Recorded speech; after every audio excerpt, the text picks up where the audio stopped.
Hello friends, आज की ताज़ा खबरों में आप सभी का स्वागत है। झारखंड की तमाम छोटी बड़ी खबर इस वीडियो में देखने को मिलेगी। सबसे पहली बड़ी खबर, 31 मार्च तक 9 लाख किसानों का 50,000 तक का लोन होगा माफ।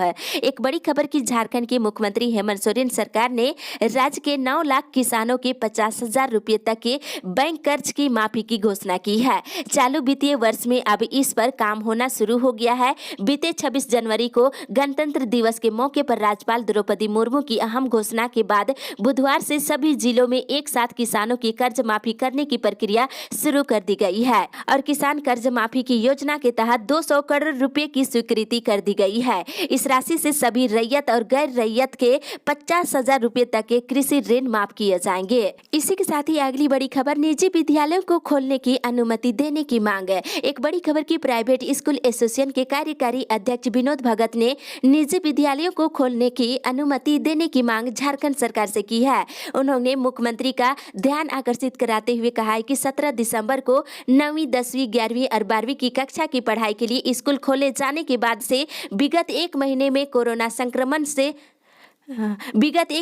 कोरोना संक्रमण होने के प्रतिशत में कोई वृद्धि नहीं हुई है। इसे देखते हुए निजी विद्यालयों को खोलने की इजाजत देने की मांग की है। और वहीं दूसरी तरफ अप्रैल के पहले सप्ताह में नर्सरी और एलकेजी की कक्षाएं शुरू होगी। कुछ स्कूलों के द्वारा 1 से तो कुछ स्कूलों के द्वारा 4 अप्रैल से स्कूल शुरू करने की तिथि तय की गई है। और साथ ही इधर मैट्रिक इंटर की परीक्षा 2022 के लिए पंजीयन और 2021 की 9वीं और 11वीं बोर्ड की परीक्षा के लिए फॉर्म जमा करने की तिथि बढ़ा दी गई है।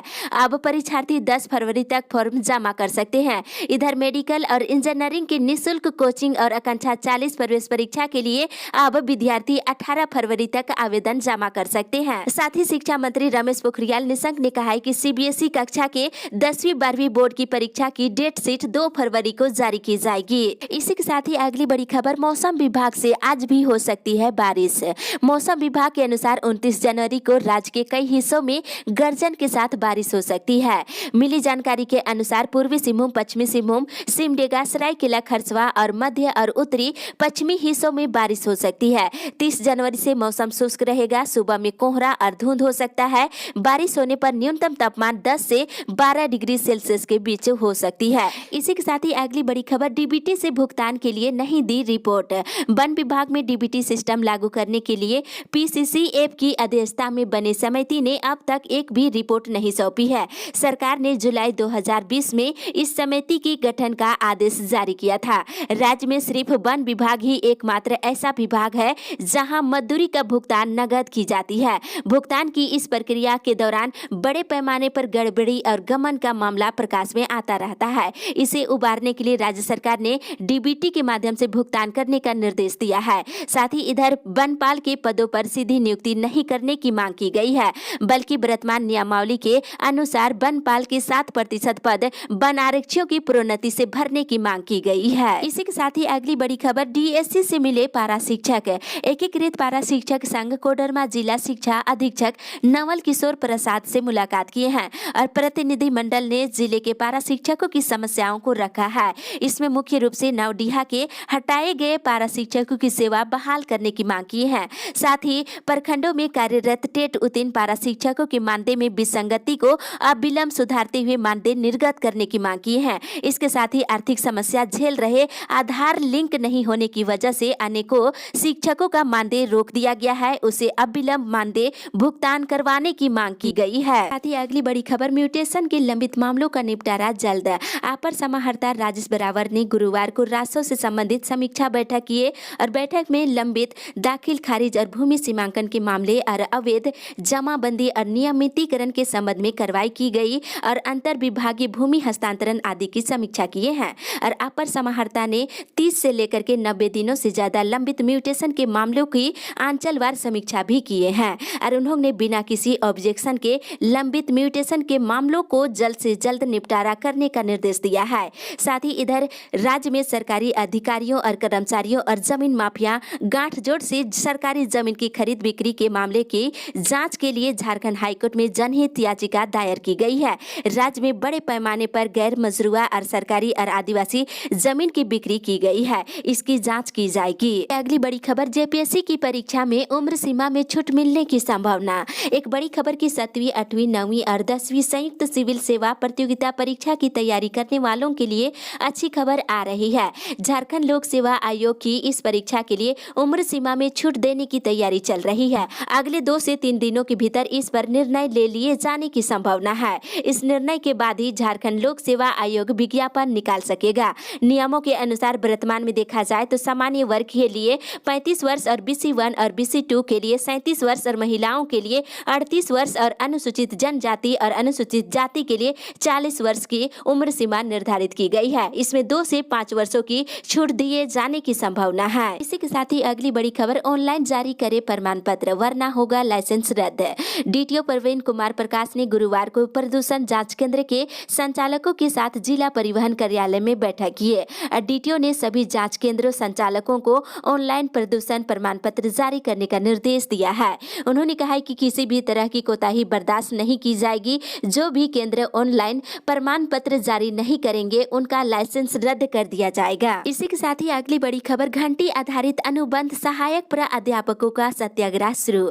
कोल्हान विश्वविद्यालय सहित राज्य के विभिन्न विश्वविद्यालयों के PG विभाग और विभिन्न अंगीभूत महाविद्यालयों में कार्यरत घंटी आधारित अनुबंध सहायक प्राध्यापकों ने अपनी मांगों के लिए राजभवन के सामने अनिश्चितकालीन सत्याग्रह आंदोलन शुरू कर दिए हैं। निश्चित मासिक मानदेय के साथ ही 65 वर्ष की आयु तक सेवा विस्तार करने की सरकार से मांग की है। इसके अलावा रिक्त पदों पर विज्ञापन प्रकाशित करने की भी मांग रखी है। इसी के साथ ही अगली बड़ी खबर, कोचिंग और सिनेमा हॉल खोलने पर निर्णय आज। स्टेट डिजास्टर मैनेजमेंट अथॉरिटी की बैठक शुक्रवार को होगी और बैठक में स्कूलों में प्री कक्षा से लेकर के कक्षा 9वीं तक की कक्षाएं शुरू करने पर निर्णय लिए जाएंगे। साथ ही इंजीनियरिंग और प्रबंधन और सामान्य कॉलेज और शैक्षणिक और कोचिंग संस्थानों को खोलने पर भी निर्णय आज होगी। मान्य कॉलेज, शैक्षणिक और कोचिंग संस्थानों और ITI, cinema hall, swimming pool और जुलूस मेला, दर्शकों के साथ खेलकूद कार्यक्रम और एंटरटेनमेंट पार्क आदि पर खोलने पर चर्चा आज की जाएगी। इसी के साथ ही अगली बड़ी खबर, जूनियर डॉक्टर काला बिल्ला लगाकर करेंगे काम। रिम्स जूनियर डॉक्टर एसोसिएशन का एक प्रतिनिधि मंडल स्वास्थ्य मंत्री बाना गुप्ता से मुलाकात किया है और जूनियर डॉक्टरों ने स्वास्थ्य मंत्री को बताया है कि 7वें वेतनमान का एरियर अन्य राज्यों के मेडिकल कॉलेजों में दे दिया गया है, लेकिन झारखंड के जूनियर डॉक्टर इससे वंचित है। स्वास्थ्य मंत्री ने इस मामले में शीघ्र निर्णय लेने का आश्वासन दिया है और इधर जूनियर डॉक्टरों ने कहा है कि सोमवार तक सकारात्मक फैसला नहीं लेने पर काला बिल्ला लगाकर काम करेंगे। इसी के साथ ही अगली बड़ी खबर, बहाली पर नहीं हो सकी वार्ता। टीन प्लेट कर्मचारियों के आश्रित पुत्रों की बहाली को लेकर उप श्रमयुक्त कार्यालय में गुरुवार को होने वाली त्रिपक्षीय वार्ता उप श्रमयुक्त राजेश प्रसाद के रांची आने की वजह से नहीं हो सकी है। साथ ही इधर झारखंड हाईकोर्ट में संगीत शिक्षकों को हटाने के मामले में सरकार गुरुवार को दस्तावेज पेश करने के लिए 4 सप्ताह का समय मांगा है। जस्टिस SK द्विवेदी की अदालत ने इस आग्रह को स्वीकार करते हुए सरकार को 4 सप्ताह में जवाब दाखिल करने का निर्देश दिया है। साथ ही इधर टाटा मोटर्स कंपनी से बर्खास्त नेता शुक्रवार को कंपनी के गेट के आगे धरना प्रदर्शन करेंगे। इसी के साथ ही अगली बड़ी खबर, बिजली चोरी करने पर 46 लोगों पर प्राथमिकी। झारखंड बिजली वितरण निगम लिमिटेड के द्वारा गुरुवार को रांची विद्युत एरिया बोर्ड के अंतर्गत प्रमंडलों में अभियान चलाया गया। इस दौरान बिजली चोरी करने को लेकर 80 जगहों पर छापेमारी की गई और 46 लोगों पर प्राथमिकी दर्ज की गई है और लगभग 8 लाख रुपए का जुर्माना भी लगाया गया है। दूसरी ओर बकायेदारों के खिलाफ भी राजस्व वसूली की अभियान चलाया गया। इस दौरान 593 बकायेदारों के घरों की बिजली काट दी गई है और अभियान के दौरान डोरंडा में 65 और कोकर में 62 और न्यू कैपिटल डिवीजन में 50 और रांची सेंट्रल डिवीजन में 59 घरों का लाइन काट दिया गया है। वहीं खूंटी विद्युत प्रमंडल में 35 और रांची ईस्ट में 90 और रांची वेस्ट में 99 और गुमला डिवीजन में 32 और लोहरदगा डिवीजन में 74 और सिमडेगा डिवीजन में 27 बकायेदारों के घरों की लाइन काटी गई है। अभियान इस महीने के अंत तक चलाया जाएगा। इसी के साथ ही अगली बड़ी खबर, पंचायत चुनाव को भाजपा ने बनाया मुद्दा। झारखंड में त्रिस्तरीय पंचायती राज व्यवस्था 11 जनवरी से भंग हो गई है और कार्यकाल पूरा होने के बाद इसे स्व-विघटित मानी जा रही है। ऐसे में सबसे बड़ा सवाल यह है कि पंचायतों में चल रही योजनाएं या तो बंद हो गई है या फिर प्रशासनिक अधिकारियों के अधीन हो गई है। इसे भाजपा के एसटी मोर्चा ने मुद्दा बनाया है और मोर्चा इसके खिलाफ सड़क पर उतर गया है और धरना प्रदर्शन के माध्यम से पंचायत चुनाव की घोषणा जल्द से जल्द कराने की मांग की जा रही है। साथ ही अगली बड़ी खबर, समय पर ले टीका, बाद में करना पड़ सकता है लंबा इंतजार। कोरोना टीकाकरण के लिए निबंधित स्वास्थ्य कर्मी तय शेड्यूल पर निर्धारित केंद्रों पर टीका लगवा ले। इससे वंचित रह जाने के बाद आपको इसको लेकर के लंबा इंतजार करना पड़ सकता है। दरअसल स्वास्थ्य विभाग कोरोना टीका पहले डोज लेने वाले स्वास्थ्य कर्मियों को दूसरी डोज देने की तैयारी कर रहा है। 28 दिनों के बाद दूसरा डोज लेना अनिवार्य है। ऐसे में दूसरी डोज के टीकाकरण की प्रक्रिया शुरू होने पर छूटे हुए स्वास्थ्य कर्मियों को पहले डोज के लिए इंतजार करना पड़ सकता है। दूसरे चरण में 50 वर्ष से अधिक उम्र के लोगों को टीका लगाया जाएगा। इसी के साथ ही अगली बड़ी खबर, सरना धर्म कोड की मांग को लेकर 31 को रेल रोड चक्का जाम।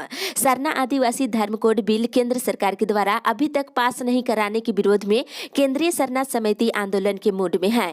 केंद्रीय सरना समिति आगामी 31 जनवरी 2021 को रेल रोड चक्का जाम करने का आह्वान किया है। इसको सफल बनाने के लिए समिति के प्रतिनिधिमंडल रांची के अनगढ़ा और सीली प्रखंड के ग्रामीणों से मुलाकात किया है। इसी के साथ ही अगली बड़ी खबर, पतरातू की सहियाओं ने सीएचसी में किए प्रदर्शन। पतरातू प्रखंड क्षेत्र के सभी सहियाओं ने अपनी मांगों को लेकर सीएचसी पतरातू में प्रदर्शन किए। साथ ही उन्होंने सीएचसी के चिकित्सक प्रभारी को मांग पत्र सौंपे हैं और मांग पत्र में उन्होंने प्रोत्साहन राशि अविलंब भुगतान करने की मांग की है।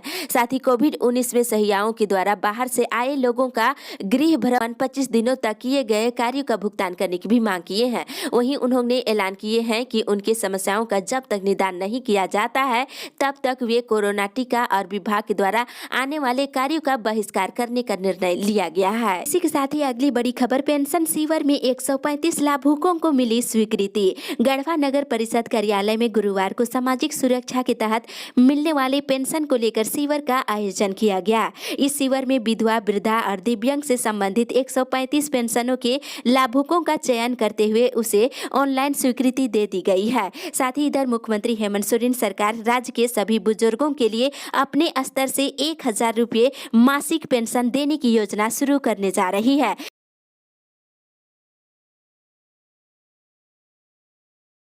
साथ ही इधर घटिया खाद्य सामग्री बेचने के आरोप में गढ़वा जिले की 22 दुकानों के विरुद्ध मामला दर्ज की गई है।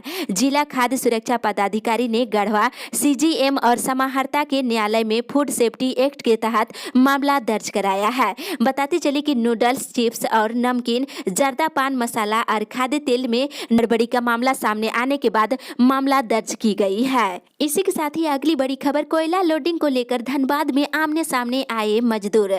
धनबाद जिले की कुसुंडा क्षेत्र की विश्वकर्मा परियोजना लोडिंग प्लांट पर कोयले लोडिंग को लेकर एक तरफ मसास और झामुमो और दूसरी तरफ भाजपा समर्थक, असंगठित बेरोजगार मंच के असंगठित मजदूर और बीच में पुलिस बैरियर बनकर खड़ी है। बताते चले कि दोनों तरफ से हुई झड़प में एक चक्र फायरिंग भी हो चुकी है और मसास और झामुमो और जम संघ समर्थकों ने मिलकर भाजपा समर्थक मजदूरों को खदेड़ दिया है। स्थिति तनावपूर्ण रही है। इसी के साथ ही अगली बड़ी खबर, चलते चलते आप सभी को बता दें, औसत अंक देकर विद्यार्थियों को पास करने की मांग है। एनएसयूआई रामगढ़ जिला के प्रतिनिधिमंडल ने विनोबा भावे यूनिवर्सिटी के कुलपति से मुलाकात किया है और सेमेस्टर 2 के यानी 2019 से 22 के परीक्षा नहीं होने के कारण विद्यार्थियों को औसत अंक देकर विद्यार्थियों को पास करने की मांग की गई है। साथ ही इधर +2 में बहाल शिक्षकों का वेतनमान बढ़ाया जाएगा। साथ ही इधर रिम्स में पुरुष नर्सों की नियुक्ति की जाएगी। अस्पताल में उनकी हिस्सेदारी अधिकतम 20% होगी और महिला नर्सिंग की हिस्सेदारी 80% होगी। ये फैसला गुरुवार को स्वास्थ्य मंत्री बाना गुप्ता ने लिए हैं। और साथ ही इधर झारखंड एथलेटिक संघ और देवघर जिला एथलेटिक एसोसिएशन के संयुक्त तत्वाधान में आगामी 31 जनवरी को 12वीं राज्य स्तरीय क्रॉस कंट्री चैंपियनशिप का आयोजन केकेएन स्टेडियम देवघर में किया जाएगा। इस अपडेट में बस इतना ही। आगे की खबर के लिए आप हमारे साथ बने रहे।